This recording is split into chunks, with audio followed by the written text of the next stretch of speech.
Atlas Media TV, presse en ligne qui vous donne l'actualité de tout ce qui se passe dans la région du Sud Kivu, Nord Kivu et toute la République démocratique du Congo. Restez connectés, abonnez-vous et partagez pour informer à vos proches.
Dans les escarpements des Luanga où l'accessibilité des véhicules est quasi impossible, on peut le dire.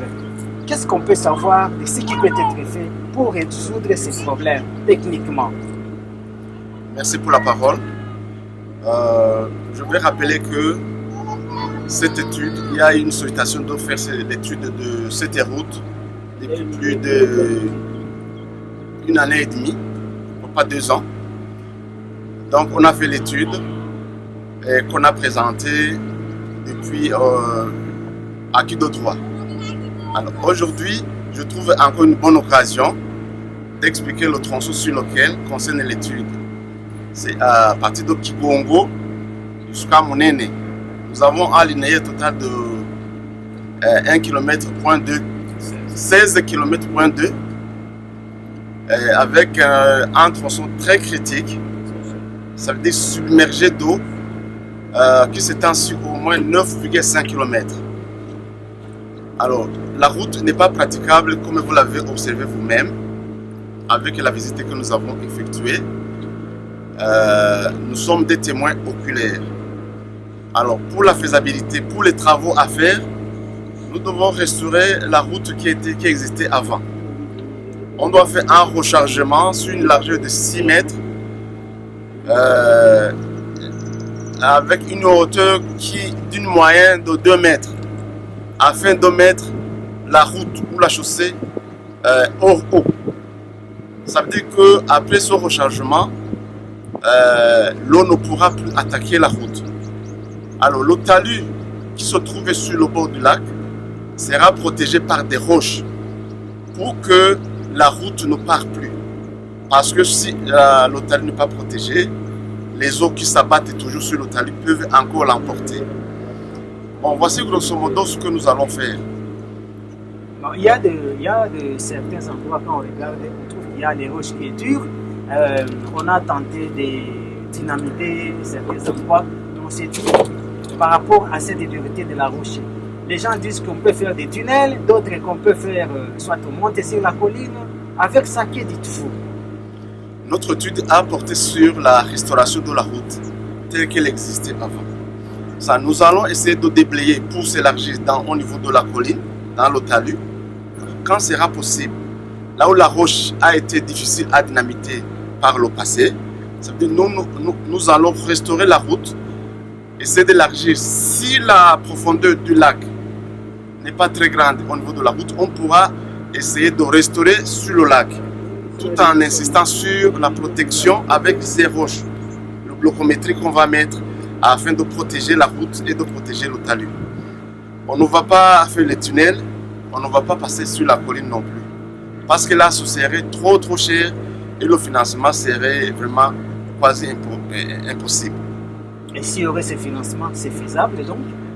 S'il y a ce financement, ça veut dire que nous devons commanditer une autre étude pour la faisabilité d'une telle méthodologie de travail. Oui. Vous dites que le niveau du talus, vous remontez 2 mètres de haut du niveau du lac, mais on ne sait pas si le lac peut encore remonter et couvrir les 2 mètres si cela arrive. Ne trouvez pas que les travaux risquent d'être nuls? Nous partons des données historiques.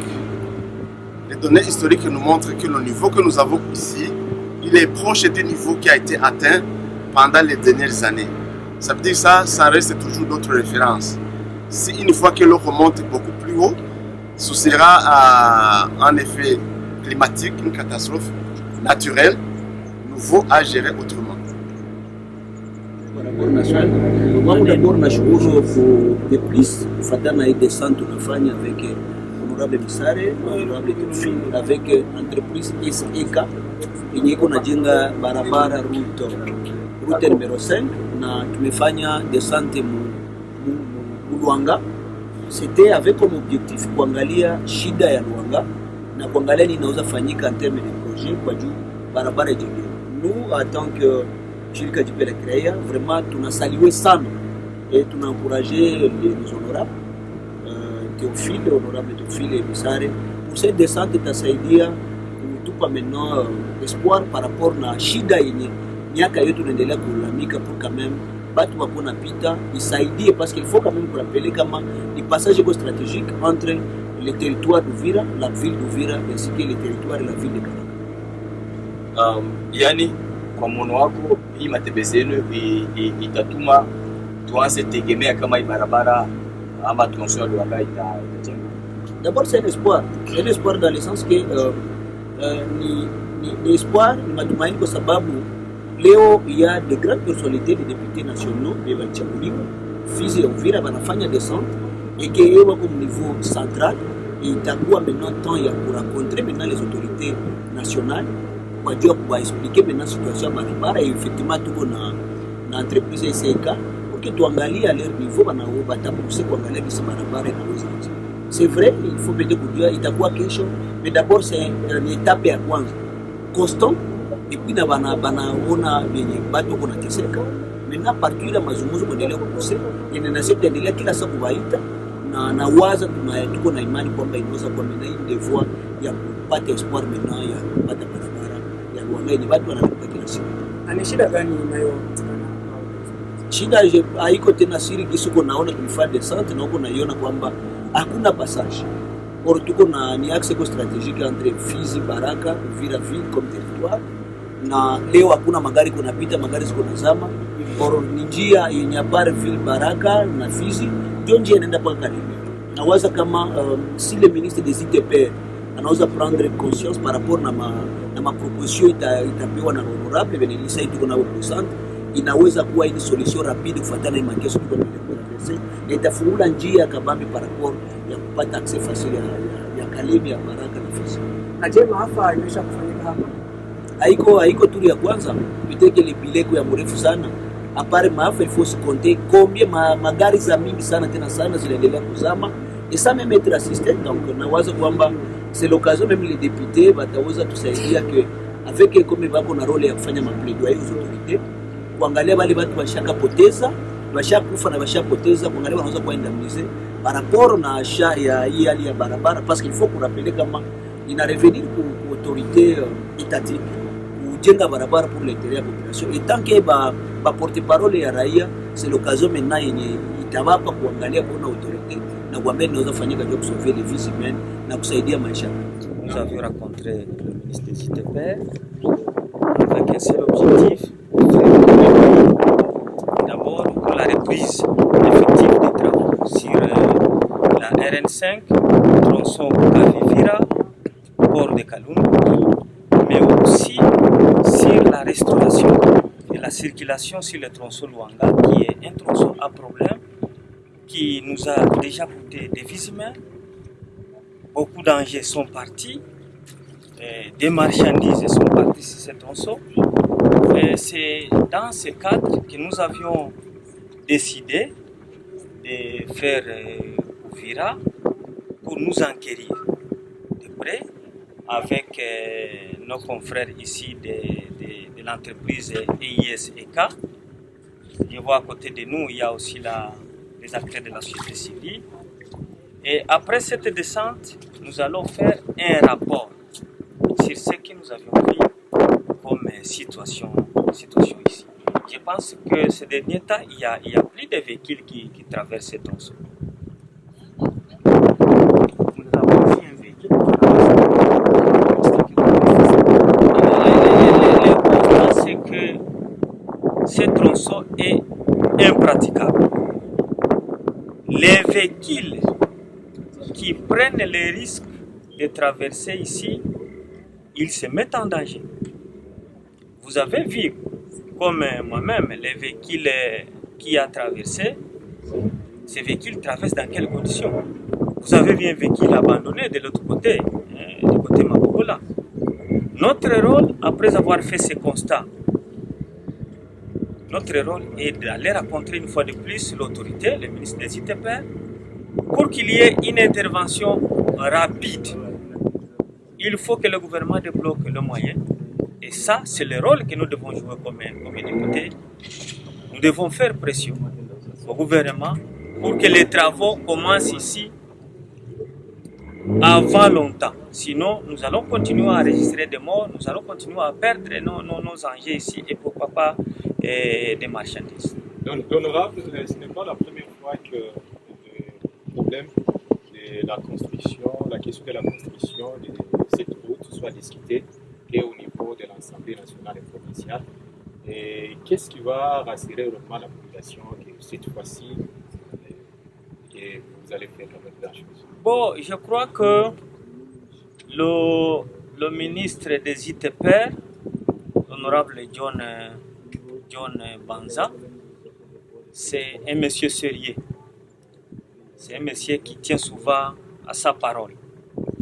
Il nous a promis voir l'autorité, qui est le président de la République, pour que une solution soit trouvée. Non seulement pour les tronçons rond-point Kavivira, port de Kalundu, mais aussi si la restauration de ces tronçons de plus ou moins, tronçon Luanga de plus ou moins 16 km. Nous avions, ce que vous devez retenir aussi, c'est que nous avions plaidé pour la construction de la RN5 de Kalundu à Kalemi. Et le ministre lui-même, il est de Kalemi, si j'ai bonne mémoire. Et donc, la population peut se rassurer que cette fois-ci, une solution sera trouvée au plus tôt.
Média TV, à vous. Presse en ligne. Nous sommes là pour vous. Faciliter à vous exprimer, à donner la voix aux sans voix. Nous sommes Atlas Média TV.